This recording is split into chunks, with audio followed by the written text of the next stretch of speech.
बिस्मिल्लाहिर्रहमानिर्रहीम। अस्सलाम वालेकुम। आज हम पढ़ेंगे एसिड बेस बैलेंस और ये वही फ्लूइड इलेक्ट्रोलाइट वाला जो चैप्टर था जिसका मेन हेडिंग है होम्योस्टैटिक बैलेंसेस, ठीक है, उसी का हिस्सा है और ये उसका थर्ड पार्ट है। तो पढ़ने जा रहे हैं एसिड बेस बैलेंस। सबसे पहले तो आपको कुछ चीज़ों का पता होना चाहिए, जैसे कि पीएच, एसिड, बेस, ये सारी चीज़ें क्या है, ठीक है। तो स्टार्ट करते हैं। सबसे पहले आपको पता होगा what is acid base balance, ठीक है। Acid base balance is defined by the concentration of hydrogen ions.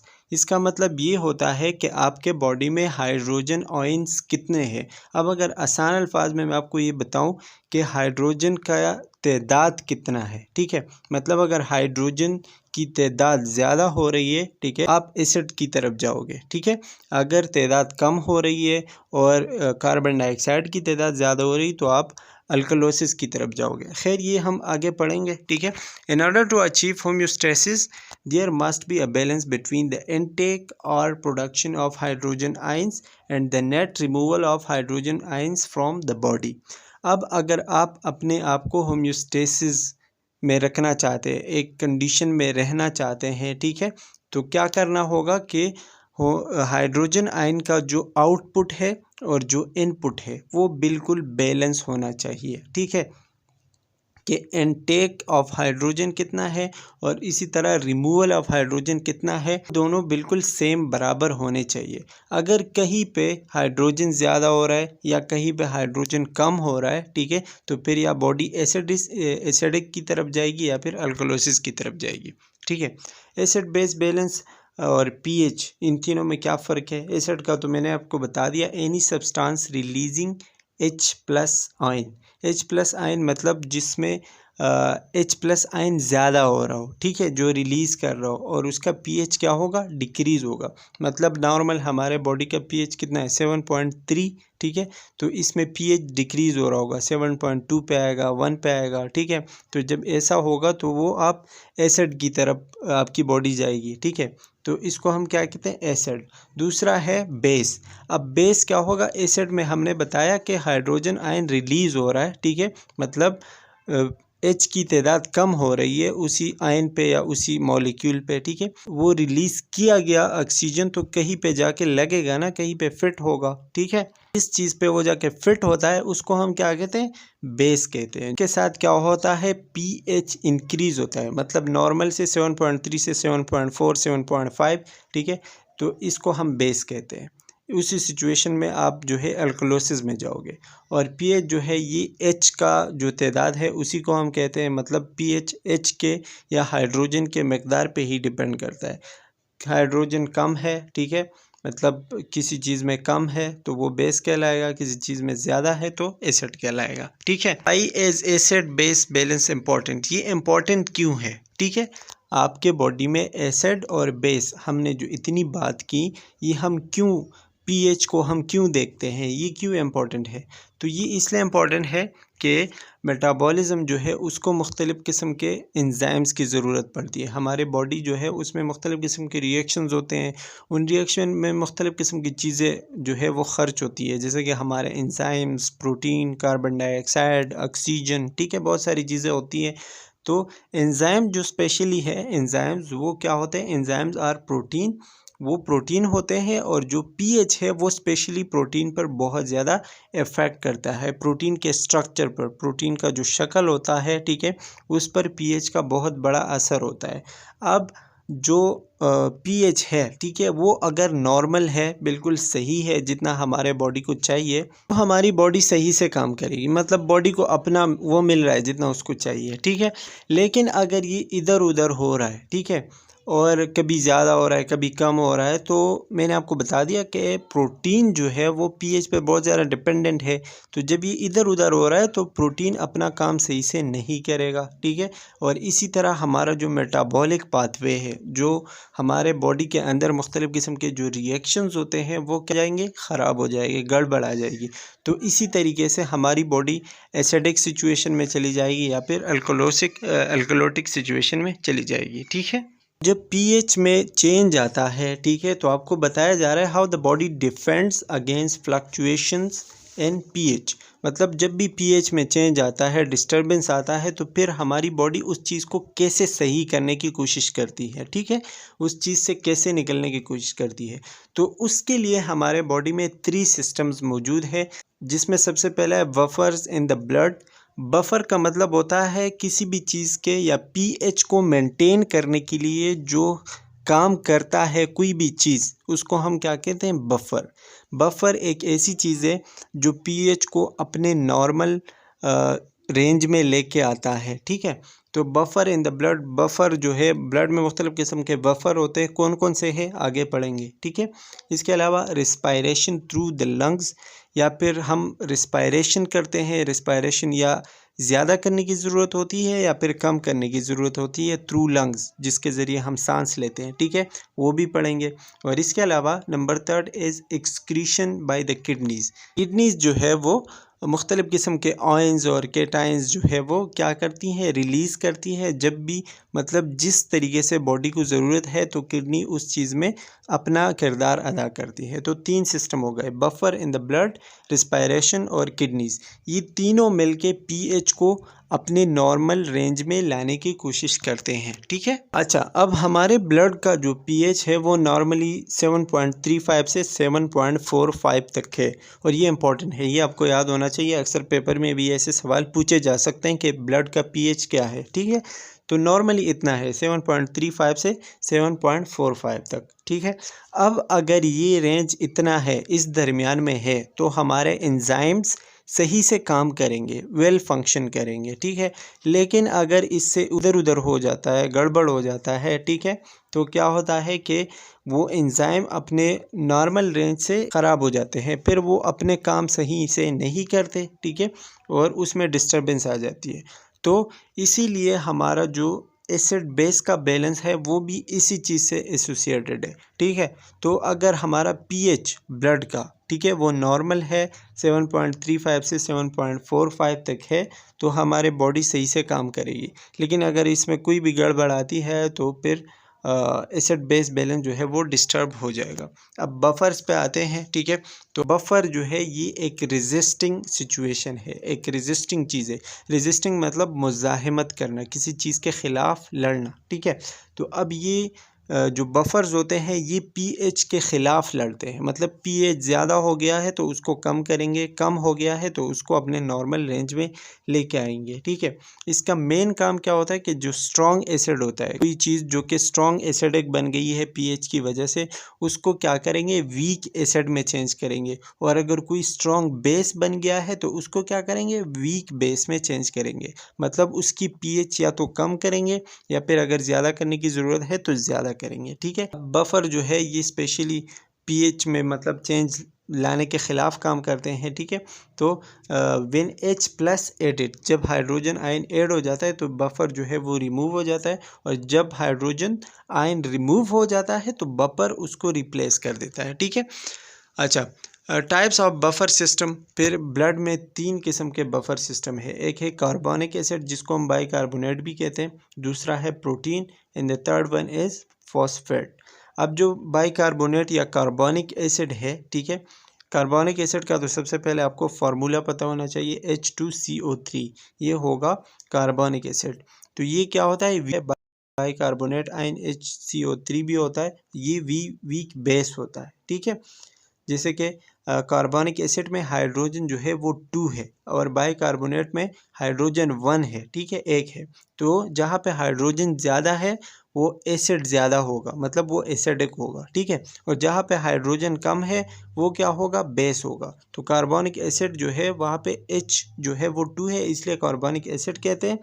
और जो HCO3 है वहाँ पे हाइड्रोजन 1 है, तो इतना ज़्यादा एसिडिक नहीं है, इसलिए इसको क्या कहते हैं, वीक बेस कहते हैं, ठीक है। Work in concert with respiratory and urinary system, ये रिस्पायरेटरी और यूरिनरी सिस्टम के साथ मिल के काम करते हैं। जब भी वीक बेस करने की ज़रूरत है तो एसिडिक को रिलीज़ कर देते हैं, मतलब बाहर जाने देते हैं, ठीक है। और अगर एसिडिक की ज़रूरत है तो बेस को जाने देते हैं, ठीक है।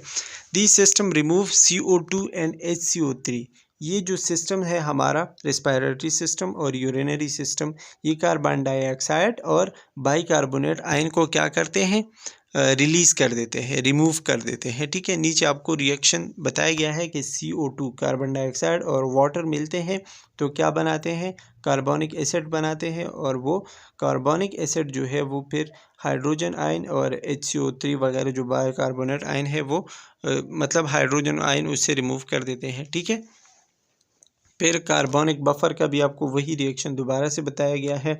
Main extra cellular buffer also affected by lungs and kidneys. वही बात है कि ये सेलुलर पोजीशन पे काम करते हैं ज़्यादातर। ठीक है, और जो अफेक्टेड होते हैं, जो मैनेज होते हैं, वो रेस्पिरेटरी सिस्टम मतलब लंग्स और किडनी से ज़्यादातर ये इफ़ेक्ट होते हैं।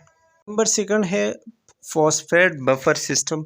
ये जो है बाइकार्बोनेट वाले बफर सिस्टम से थोड़ा ज़्यादा स्ट्रॉन्गर है। ठीक है, और ये क्या काम करते हैं, स्पेशली ICF क्या होता है, इंटरनल सेलुलर फ्लूइड। ठीक है, मतलब सेल के अंदर का जो निज़ाम होता है, और रेनल ट्यूब्यूल्स जो किडनी के अंदर जो ट्यूब्यूल्स वगैरह होते हैं उसको बफर करने में ज़्यादा अच्छे से काम करते हैं। लेकिन ECF जो है एक्स्ट्रा सेलुलर फ्लूइड, वहाँ पे इतना अच्छे से काम नहीं करते, मतलब उस जगह को, उस एरिया को वो बफर नहीं करते। ये किस जगह को ज़्यादातर बफर करते हैं, ठीक है, ICF को और रेनल ट्यूब्यूल को। तो ये आपने ये पॉइंट याद रखना है।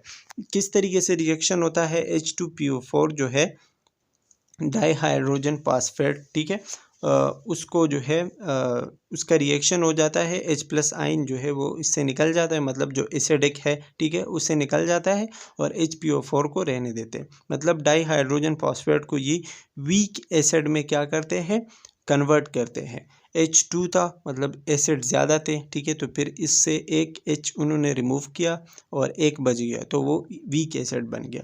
मोनोहाइड्रोजन फॉस्फेट जो है वो अब ये वीक बेस है। ठीक है, प्रोटीन बफर सिस्टम जो है, proteins are more concentrated than bicarbonate and phosphate buffer. ये वाला बफर सिस्टम जो है ये उन दोनों से ज़्यादा है। ठीक है, मतलब ये और भी स्ट्रॉन्गर है। Accounts for 75% of all chemical buffering of body fluids. Body fluid जितने भी है तकरीबन 75% प्रोटीन बफर सिस्टम से वो क्या होते हैं, बफर होते हैं। मतलब उसका pH प्रोटीन बफर सिस्टम से कंट्रोल होता है। बॉडी के अंदर जितने भी फ्लूइड है, एक की इक्वेशंस है ना, जैसे कि ब्लड में जो है कार्बन डाइऑक्साइड और वाटर होते हैं, H2O होते, H2CO3 बनाते हैं, क्योंकि कार्बोनिक एसिड है, मतलब स्ट्रॉन्ग एसिड है। ठीक है, अब क्या किया हमने कि इससे हमने एक H रिमूव कर दिया, हाइड्रोजन रिमूव कर दिया, तो ये बाइकार्बोनेट आयन बन गया, मतलब वीक बेस बन गया। ठीक है, तो एसिडिटी को हमने क्या किया, कम किया। तो ये है ब्लड का। अब लंग्स में भी इसी तरीके से होता है कि कार्बोनिक एसिड बनता है, उससे जो है एसिड रिमूव होता है और वीक बेस बनता है बाइकार्बोनेट का।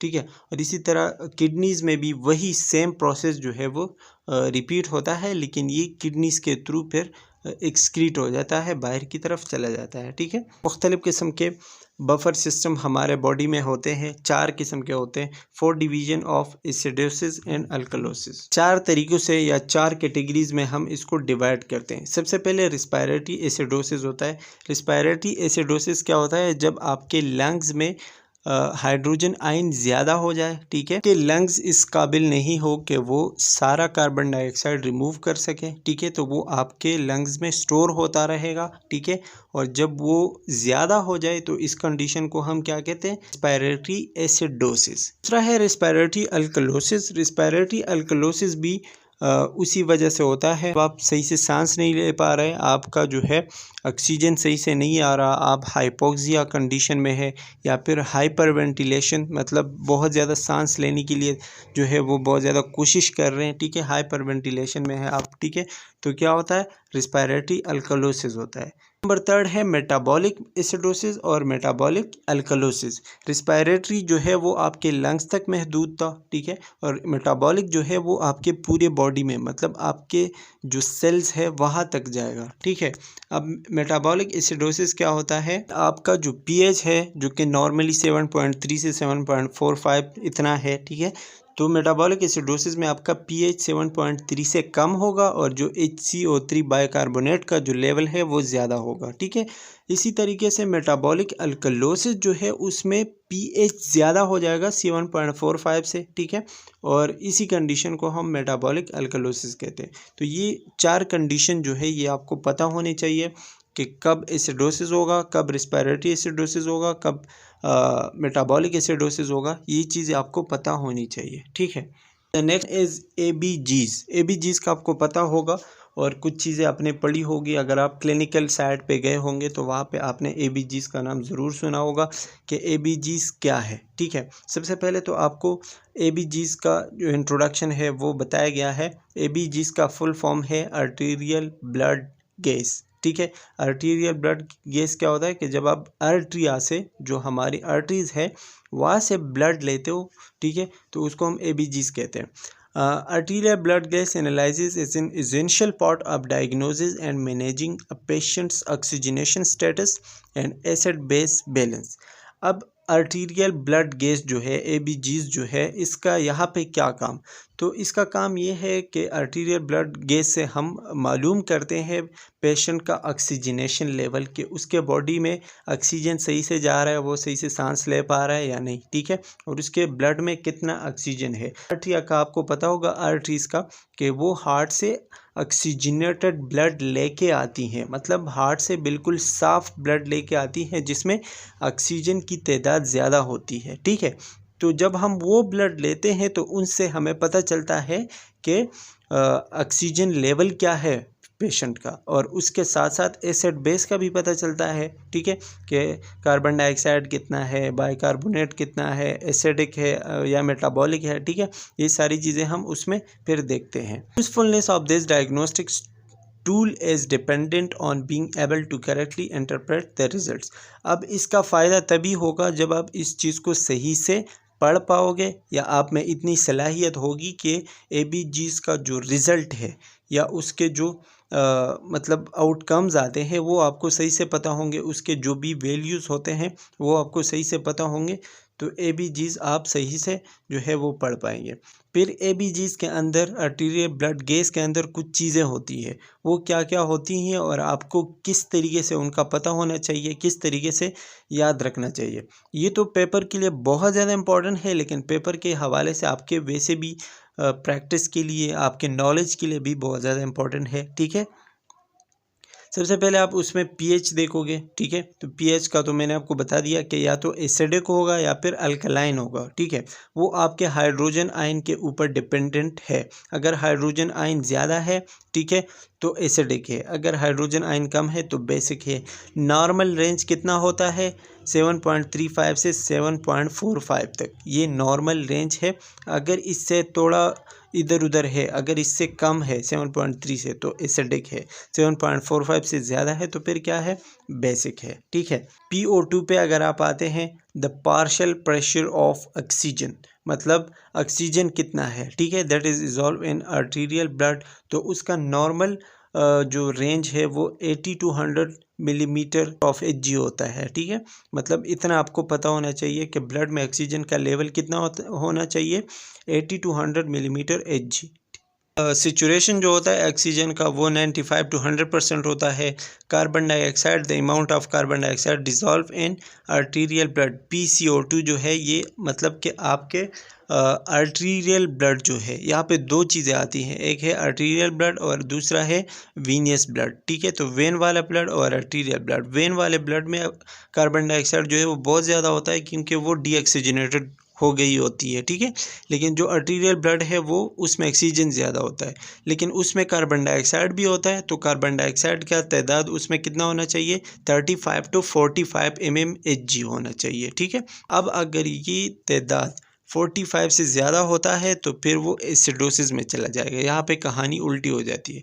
लेकिन अगर 35 से कम होगा तो फिर क्या होगा? अल्कलोसिस। और बात किसकी हो रही है? कार्बन डाइऑक्साइड की, ठीक है। इसी तरह HCO3 जो है, ठीक है, बाइकार्बोनेट आयन, तो वो भी आप देखोगे इसका नॉर्मल रेंज जो होता है वो 22 to 26 PQ पर लीटर होता है, ठीक है। इसमें भी आप देखोगे कि अगर ये 26 से ज़्यादा होता है तो अल्कलोसिस में होगा, मतलब बेसिक होगा। 22 से कम होगा तो एसिडोसिस में चला जाएगा। दो चीज़ें आ गई, एक है कार्बन डाइऑक्साइड, एक है बाइकार्बोनेट। कार्बन डाइऑक्साइड अगर ज़्यादा हो रहा है 45 से तो एसिडोसिस होगा। इसी तरह अगर HCO3 जो बाइकार्बोनेट आयन है वो कम हो रहा है 22 से तो एसिडोसिस होगा। अगर ज़्यादा हो रहा है 26 से तो अल्कलोसिस होगा। ये याद रखने वाले डिजिट्स और रेंजेस है जो कि कोई भी मतलब कभी भी ये नहीं भूलना। अब आप किसी पेशेंट का ABGs ले रहे हो, ठीक है, तो उसमें सबसे पहले आपने क्या चीज़ें देखनी है? सबसे पहले आपने pH देखना है, ठीक है। pH अगर 7.3 से कम है तो फिर वो एसिडिक है, ठीक है, और अगर 7.45 से ज़्यादा है तो अल्कलोटिक है। ये तो मैंने आपको 10 दफ़ा बता दिया। अब ये कुछ चीज़ें हैं, ठीक है, और ये चार्ट जो है बहुत ज़्यादा इम्पॉर्टेंट है, तो ये तो बिल्कुल याद होना चाहिए। रिस्पायरेटरी एसिडोसिस कब होगा? मतलब आप ABGs आपने लैब टेस्ट के लिए दे दिया, उसका रिपोर्ट आ गया, उसमें इस तरीके से कुछ लिखा हुआ है, ठीक है। तो अगर उसका pH कम है और CO2 जो है, ठीक है, मतलब जो कार्बन डाइऑक्साइड है वो ज़्यादा हो गया है और बाइकार्बोनेट नॉर्मल है, HCO3 नॉर्मल है, PCO2 जो कार्बन डाइऑक्साइड है वो ज़्यादा हो गया है और pH कम है, ठीक है, तो क्या होगा? ये होगा रिस्पायरेटरी एसिडोसिस, ठीक है। अब दूसरा रिस्पायरेटरी अल्कलोसिस कब होगा? जब pH ज़्यादा होगा, ठीक है, एसिडोसिस जो कार्बन डाइऑक्साइड है वो कम होगा और बाइकार्बोनेट नॉर्मल होगा, ठीक है, तो फिर क्या होगा? Respiratory alkalosis. अब जो रिस्पायरेशन वाला प्रोसेस है ना, इस दोनों में जो बाइकार्बोनेट है वो नॉर्मल है, लेकिन कभी कार्बन डाइऑक्साइड ज़्यादा हो रहा है, कभी कम हो रहा है, ठीक है, और pH ज़्यादा या कम हो रहा है, तो ये चीज़ आपने देखनी है। अब आते हैं मेटाबॉलिक एसिडोसिस पे, तो इसमें pH कम हुआ होगा, ठीक है, कार्बन डाइऑक्साइड वाला जो कहानी है, ठीक है, वो नॉर्मल है और बाइकार्बोनेट कम है, तो ये मेटाबॉलिक एसिडोसिस होगा। और मेटाबॉलिक अल्कलोसिस कब होगा? जब pH ज़्यादा होगा, कार्बन डाइऑक्साइड इसमें दोनों में नॉर्मल है और बाइकार्बोनेट ज़्यादा होगा, ठीक है, तो ये मेटाबॉलिक अल्कलोसिस होगा। ये चार्ट बिल्कुल याद रखना है, इसमें कोई भी जो है वो कोताही आपने नहीं करनी। कोई एग्जांपल बताया गया है कि एक पेशेंट है जेन डो के नाम से, 45 ईयर ओल्ड फीमेल है, ठीक है, और नर्सिंग यूनिट में जो है वो एडमिट है। उसको मसला है आस्थमा का, मतलब सांस लेने का मसला है, और she has been experiencing increasing shortness of breath since admission 3 hours ago. मतलब एडमिशन से पहले ही वो 3 घंटे से उसको जो है बहुत ज़्यादा सांस का मसला हो रहा है, सांस जो है उसकी फूल रही है। हर arterial blood gas results as follow. आपने उसकी ABGs ली और उसका रिज़ल्ट कुछ इस तरीके से आया, जिसमें pH जो है वो 7.22 है और नॉर्मल कितना है? 7.35, तो मतलब कम हुआ है, ठीक है। PCO2 जो है वो 55 है, ठीक है, और HCO3 जो है वो 25 है। अब आपने मुझे कमेंट्स में बताना है कि ये रिस्पायरेटरी एसिडोसिस है या रिस्पायरेटरी अल्कलोसिस है, ठीक है। इसी तरीके से ये भी पढ़ लें। ये एग्जांपल 55 ईयर ओल्ड जो है वो मेल है, ये एग्जांपल आप पढ़ लें और इसका जो रिज़ल्ट आया है वो इस तरीके से है, ठीक है। और एग्जांपल नंबर 3 भी है, ये भी पढ़ लें और इसका रिज़ल्ट इस तरीके से है। तो ये जो है, अब इसके जो रिज़ल्ट्स है वो नेक्स्ट स्लाइड में है, लेकिन वो मैं आपको नहीं दिखा रहा। इसके मुझे आपने कमेंट्स में जवाब देने हैं ताकि मुझे भी पता चले आप लोग को कितना समझ आया। So that's all about the acidosis and alkalosis. I hope कि आपको समझ आ गया होगा। मिलते हैं इंशाल्लाह नेक्स्ट वीडियो में, तब तक के लिए अल्लाह हाफ़िज़।